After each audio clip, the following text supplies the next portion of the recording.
Good afternoon, everybody. Apologies for being a little tardy. I have nothing at the top today, so Matt, please feel free to kick us off. Okay. Except that I don't have any questions that I think will elicit any kind of a newsworthy response from you, so I'll defer. Okay. Simon, or the two wires want to dish it out? Unless you Go ahead. Go ahead. Consider leisure. Sure.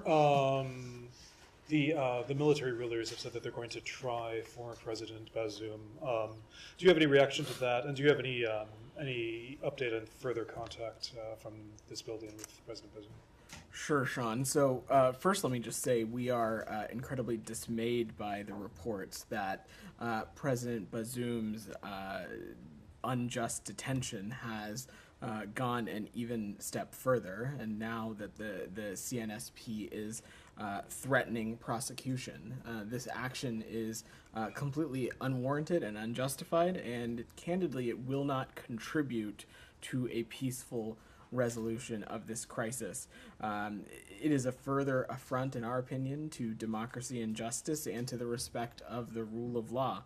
And a threat like this underscores the urgency of respecting the constitutional order in Niger. And in terms of, I believe you also asked about engagements. We've continued to remain deeply engaged in the region. I don't have any additional calls to read out at this time, but I'm sure we'll be able to share with you more on that throughout the day. Sure. In diplomacy with the military leaders, of course, Secretary Newland, Deputy Secretary Newland was there recently. Has there been any further contact with the military rulers to convey this message directly? I'm not aware of any additional contact, but you all heard from Acting Deputy Secretary Newland last week as she was getting ready to leave Niamey, and the message that the United States sent was quite clear. We expect to see President Bazoum and his family unharmed. We expect to see them released, and we expect to see an immediate respect for the constitutional order in Niger. Can I just do one more on Sure. ECOWAS? I know Yep. there's a statement by the Secretary Friday, if I'm not mistaken, or whatever day it was. But the ECOWAS made the decision last week to have sort of a military standby force. What's your interpretation of that? Is that helpful at all towards reaching a resolution where, to what extent is the U.S. supporting? First, let me just say our ECOWAS has shown immense leadership throughout this crisis, and the United States has appreciated their work and leadership as well as the work and leadership of the African Union throughout this crisis. As you said, ECOWAS has been also very clear and very clear publicly that military intervention should be a last resort, something that we agree with, and we continue to be focused on finding a diplomatic solution and are in close contact with ECOWAS and their leadership on this. At the end of the day, we are all in alignment that we want a peaceful resolution to this crisis and the preservation of constitutional order in Niger. Can I finish wrap this up before I come back to you, Simon? Very On quickly, Niger because side? I think you Yeah. have addressed it. ECOWAS had given, until yesterday, right? Until Sunday, before they sent, but nothing has happened. So are you likely to see any military intervention in the next couple of days and so on? First of all, I'm not going to look into a crystal ball of hypotheticals, but I will reiterate what I said to Sean, was that ECOWAS itself has also indicated that military intervention should be a last resort. That's something we'd agree with, and of course our focus continues to be on finding a diplomatic solution to this, and we're in close contact with ECOWAS and other partners and allies, as well as regional partners and allies on this as well. Simon. Iran. Sure. After the announcement of a deal on detainees last week, the secretary was asked whether he was aware of any Americans that are still in prison. He said he wasn't aware of anyone. I wonder. I guess he's not including permanent residents in that because there's an LPR, Shahab Dalili, who's still in prison. His son is outside the White House today, I believe, and has been there, protesting about that. What's the administration's position on Shahab Dalili? So let me say a couple of things. If you double check the totality of the transcript, I believe the secretary was asked if he was aware of any American citizens or LPRs who were designated as wrongfully or unjustly detained in Iran. And that's what he was speaking to. And what I would say in the case of Mr. Dalili is that that case has not yet been determined wrongfully detained. We obviously don't discuss the specific details of individual cases who have not been deemed wrongfully detained. But what I can say is that Abram Paley, the Deputy Special Envoy for Iran, has had the opportunity to speak with the Dalili family. Of course, there's a process that is ongoing as it relates to actively reviewing and assessing individual cases for indicators for wrongful detention. I'm certainly not going to get into those, but let me just be very clear about this so there is no confusion. Every U.S. citizen wrongfully held in Iran has been released on house arrest as part of the news that we shared last week.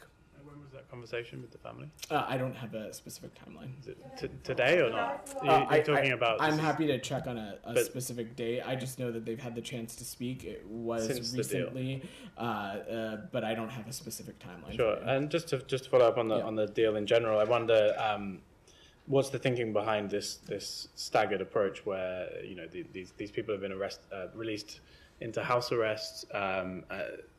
What's the order of things in how we can expect things to unfold now in terms of the transfer of funds, the release of Iranian prisoners in the U.S., and their release from Iran? Will those other steps can you say whether those other steps won't be taken until the Americans are outside of Iran? So I'm not going to get into the specifics of the process, as it continues to be a very active and ongoing situation. But, Simon, to be quite clear, we would want nothing more than for these American citizens to be back in the United States immediately. And we continue to believe that to be the case because they are wrongfully, unjustly detained. And we continue to that to be the case for every American national who is wrongfully detained around the world. But this is an ongoing process. This, as we were quite clear last week, is a positive step. It's an ongoing negotiation, but we're certainly not going to rest until we have brought them back to the United States.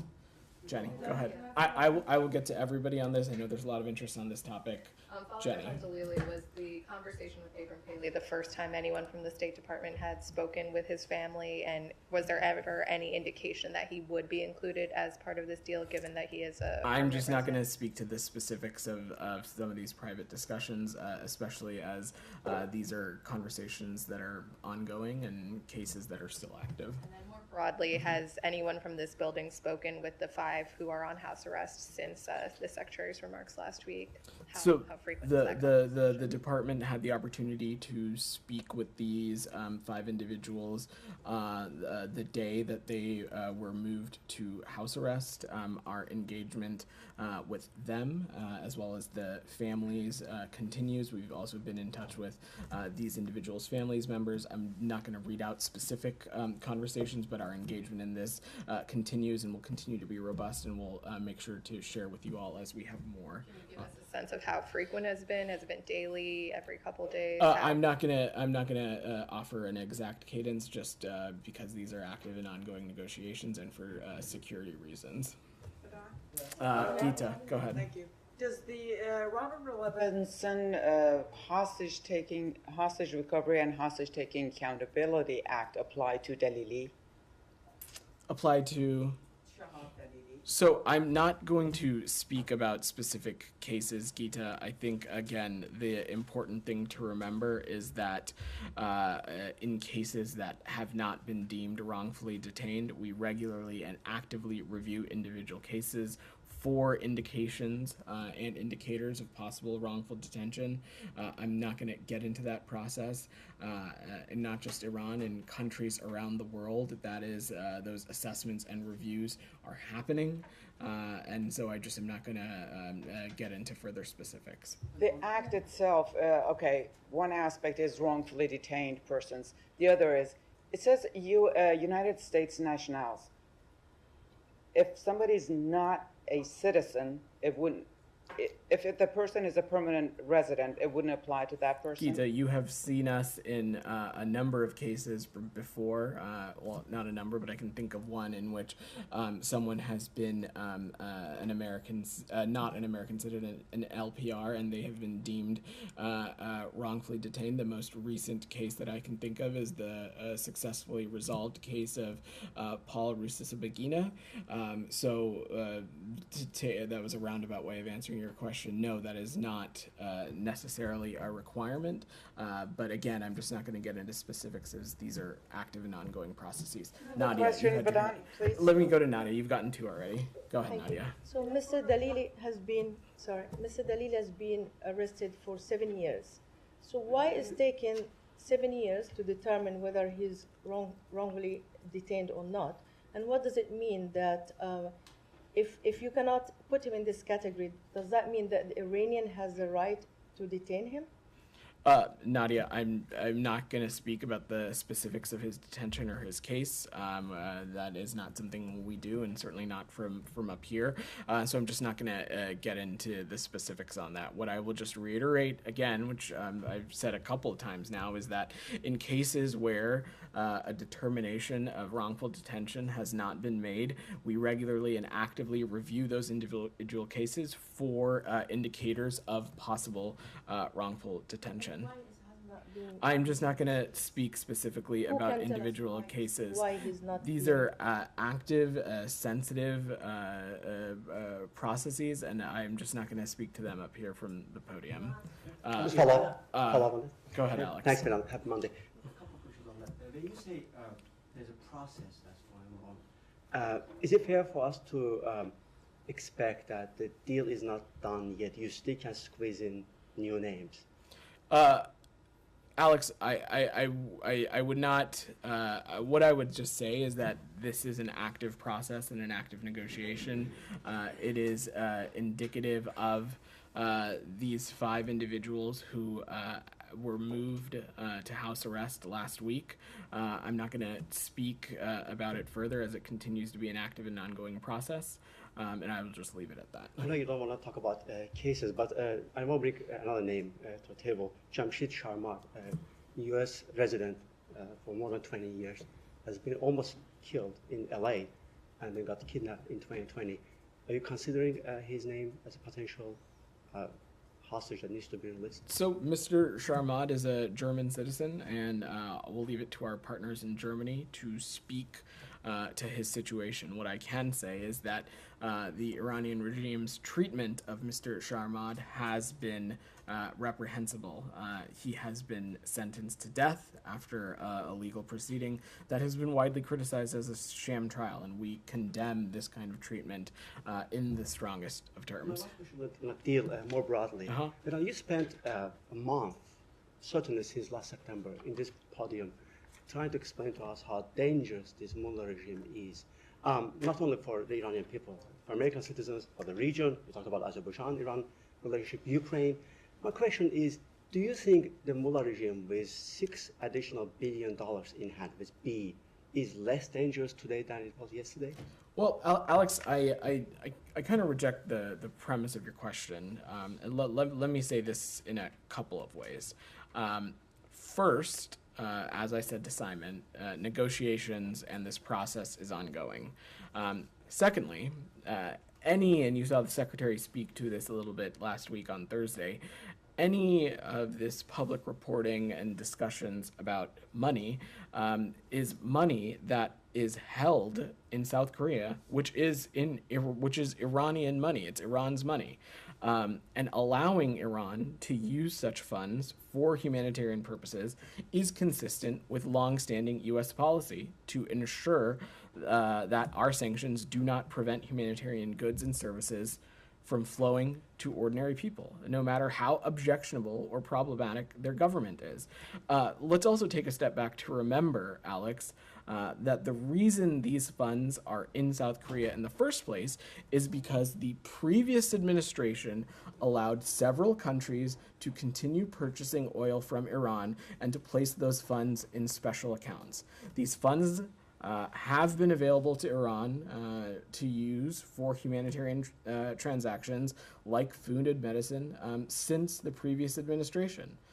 Iran's accounts in other countries have been used to purchase humanitarian goods and services and to conduct other non-sanctionable transactions.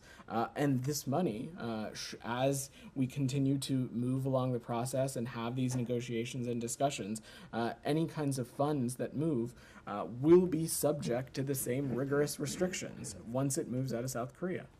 Do you find it troubling that Iran will get access to this funding? Let me also on the first anniversary of Mahsa Amini's. Let me say one more thing on your last question. At every instance since we've talked about this, including when the secretary spoke about it last week, we've been quite clear, and I'll be clear about it again, that this does not change. This does not change the continued problematic, malign, destabilizing actions that Iran has taken, not just in the region, but in the region broadly. Actions that we continue to take serious issue with, actions that we will continue to hold them accountable for.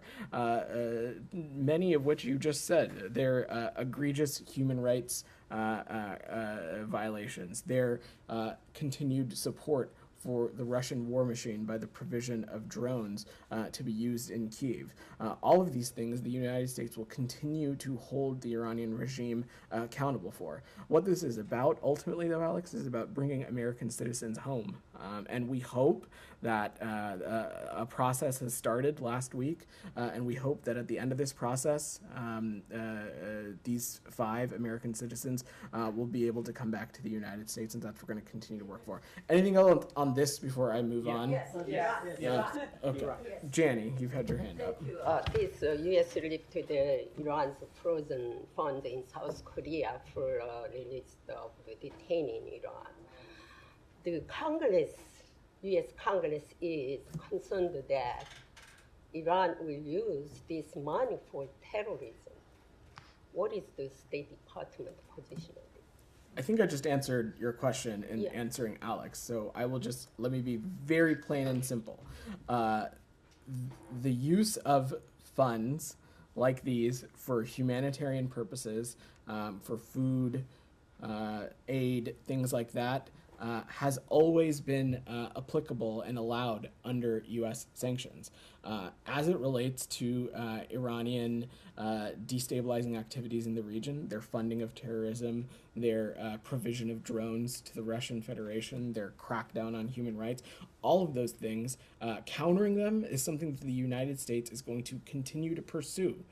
It's something that we will continue to remain vigilant on. And you've seen us take steps at regular intervals to continue to hold the Iranian regime accountable, not just for their human rights violations, but also for the things that they have done to support the Russian Federation as well. Julia, go ahead. I'm going to work the room a little bit. There's a lot of...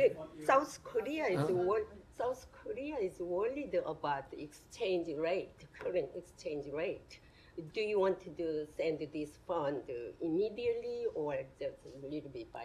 I will let our South Korean partners speak to any concerns that they have on their own currency. Julia, go ahead. What implications does this deal have for a potential nuclear deal talks with Iran? So this, as you heard me said, this is a positive step. It's a positive step. Let me be clarified. It's a positive step in our hope and desire for these American citizens to be able to come home. But it is not linked to any other issue, and we have not changed any aspect of our overall approach to Iran, whether it be their nuclear program. Our belief continues to be, and our goal continues to be that Iran will not obtain a nuclear weapon. But also as it relates to the other issues that I mentioned, their malign activities in the region, their human rights crackdowns, our views, our work on that has not changed. So there hasn't been any movement on the nuclear front? As I said, these are unlinked issues. Go ahead. You talked about the Iran will use this money for the medicines and also for the humanitarian, but the Iranian... It's not that they will, it's that that's the only way they can use it. Let's get it clear. What the Iranian officials say, including the Sayyid Mohammad Marandi, he's the top advisor for the Iranian negotiation team. He says that this is an unfair claim and it's not true because we have the full access to this money and there is no Qatari companies involvement and we can purchase any goods that we want. How could you make sure that Iran will not use this money to buy any goods that for their benefits? At the end, this money will not go to the IRGC and they are not using against you in the Gulf. Well, I've not seen those specific comments, but there are pretty clear and strict guardrails in place, and I'm happy to have my colleagues at the Department of Treasury walk you through how our sanctions regime and sanctions enforcement works, if that's what you're interested in. But to be very clear again, this is longstanding U.S. policy to ensure that our sanctions do not prevent humanitarian goods flowing where they need to go. And as I have said before, this money has been available to use by Iran for humanitarian transactions like food and medicine since the previous administration. And this money will continue to have rigorous restrictions and guardrails. It can only be used for humanitarian purposes. And one more question. Sure. One more question. Your Twitter account for the U.S. envoy for Iran, you changed the picture of this Twitter account. Does that mean that Rob Malley has been dismissed from the State Department, or is there any view that Rob Malley will not come back to the office for a long time?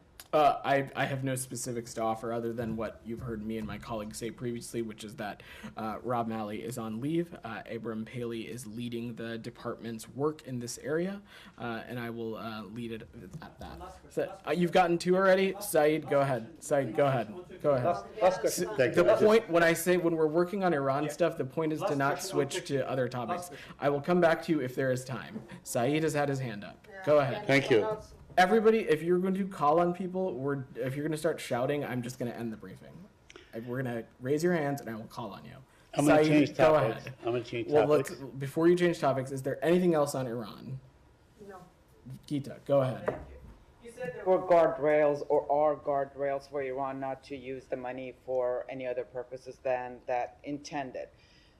The same applied years ago when Iran also had money in Turkey, but eventually it turned out, and the Justice Department has to file on it, that Iran used the money to buy gold and other sanctionable actions. What's the difference now? Is there going to be, how is this money going to be monitored or just made sure that it's really going again, to be Gita, used for that? I think our colleagues at Treasury can give you a full 101 on how our sanctions enforcement regime works. What I will just reiterate again is that this money will continue to have the same restrictions on it that it has had, which is that it can only be used for humanitarian purposes.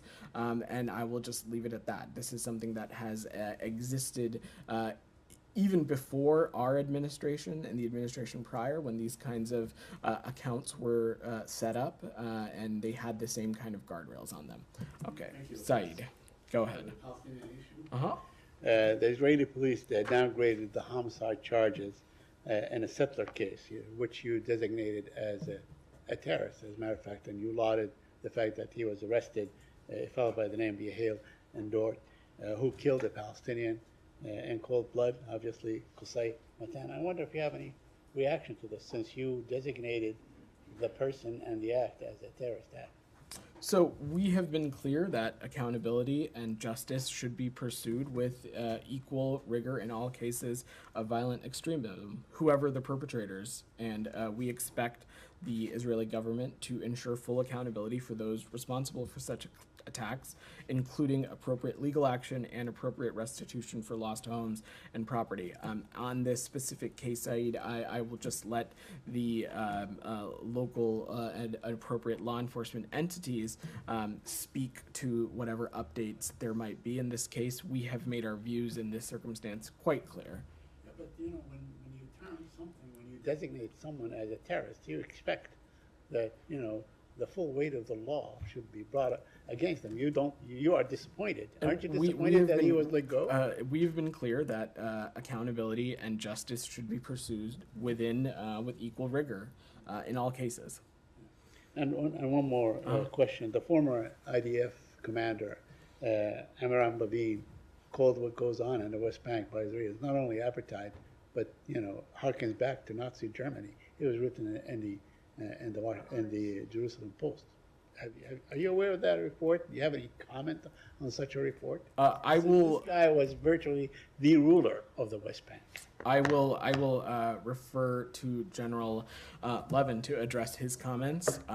I'm not going to parse through those remarks from up here. What I will say is that this is not a term that we have used to describe Israel's actions, but as a general matter, Saeed, our views have been clear and consistent on this, that the expansion of settlements, they undermine geographic viability of a two-state solution, they incite tensions, and they further harm trust between the two parties. And that is why we strongly oppose the advancement of settlements and urge Israel to refrain from this kind of activity. But you would agree that from his vantage point, I mean, this is a man who ruled the West Bank. When he says something, he knows what he's talking about. Do you agree? I will let you and him parse through his own comments. Nazira, Thank you. go ahead. Sir, I need to ask you your opinion about the recent statement of Dr. Zal Khalilzad, former U.S. representative in Afghanistan.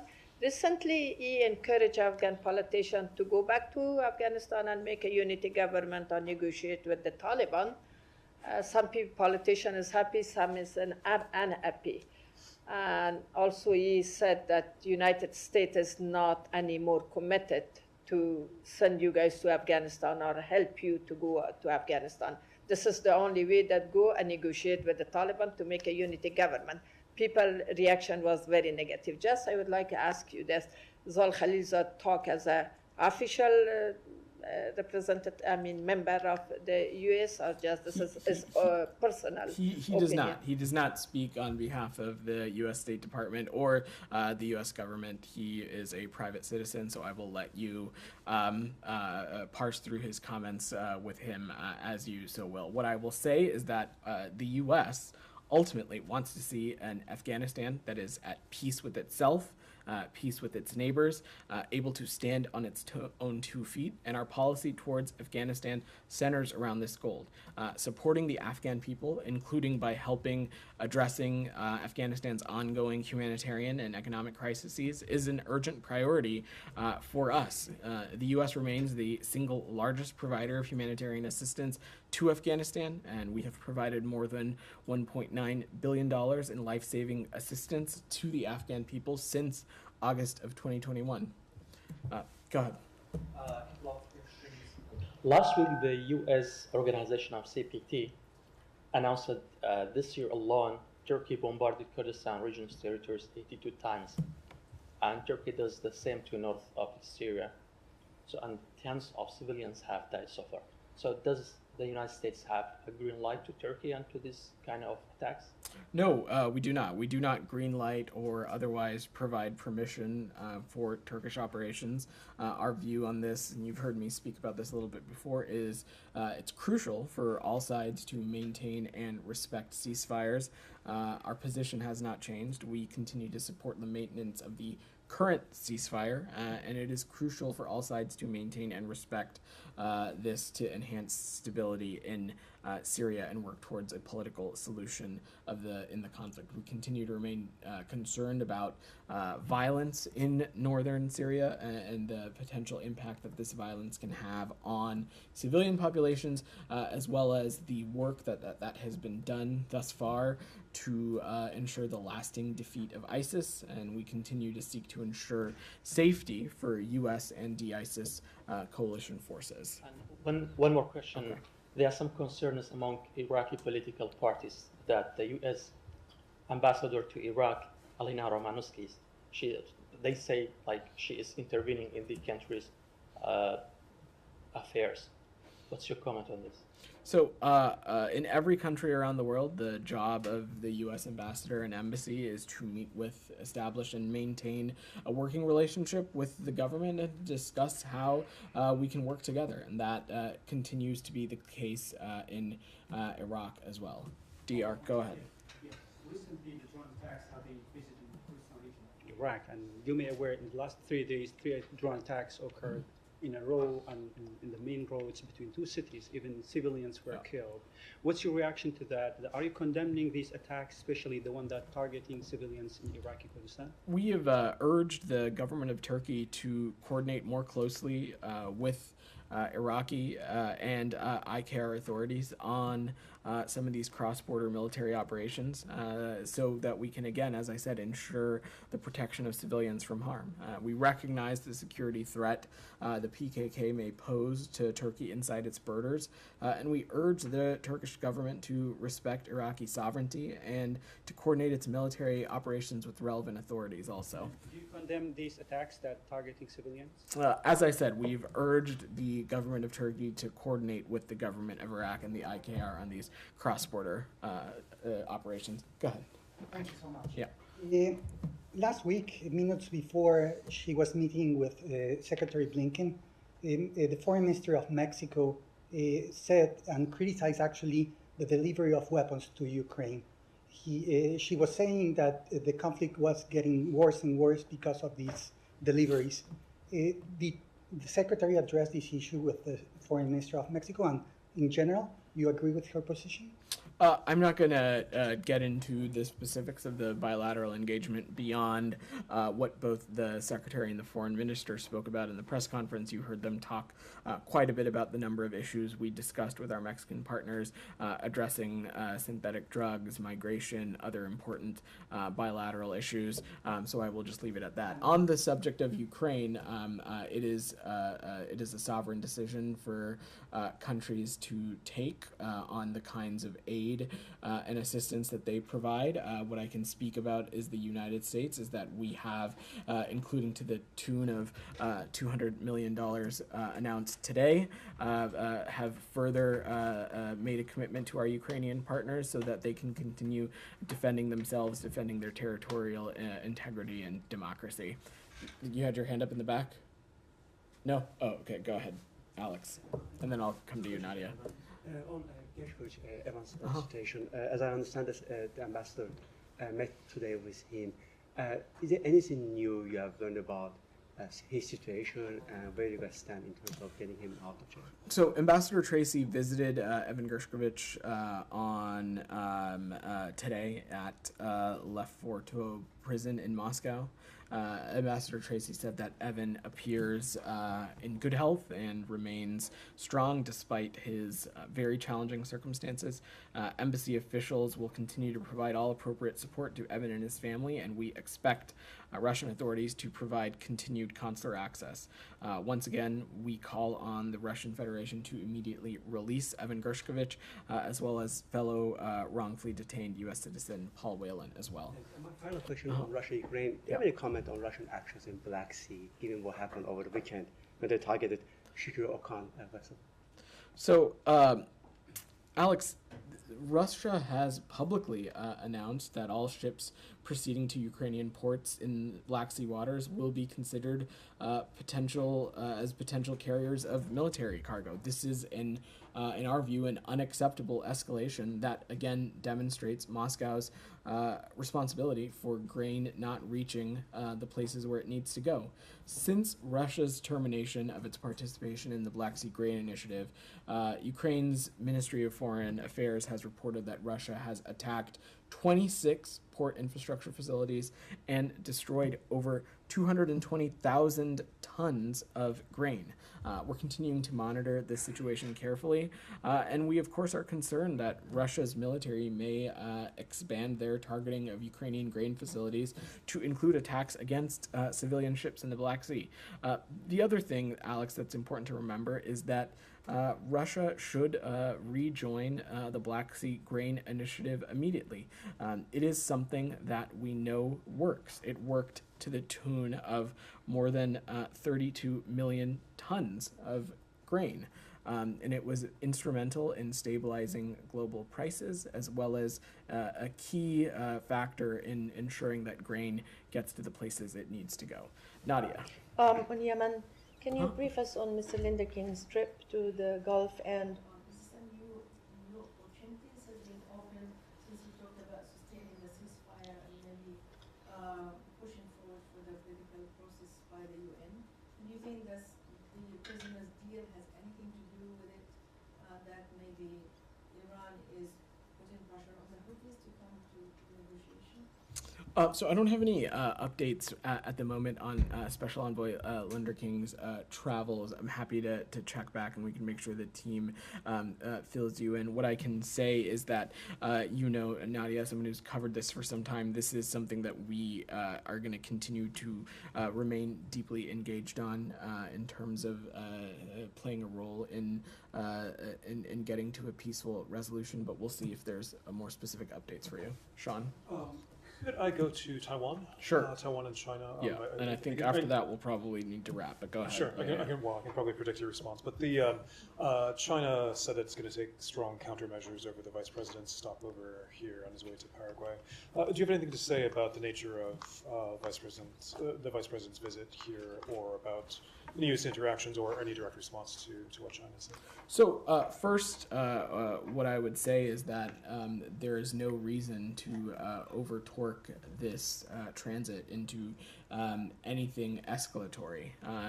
This is consistent with our One China policy. We are not interested in deviating from the status quo. It is not any kind of pretext for coercion or provocative activity. What I can offer on this transit is that Vice President Lai transited the U.S. on August 12th through 13th for the outbound leg of his journey to Paraguay.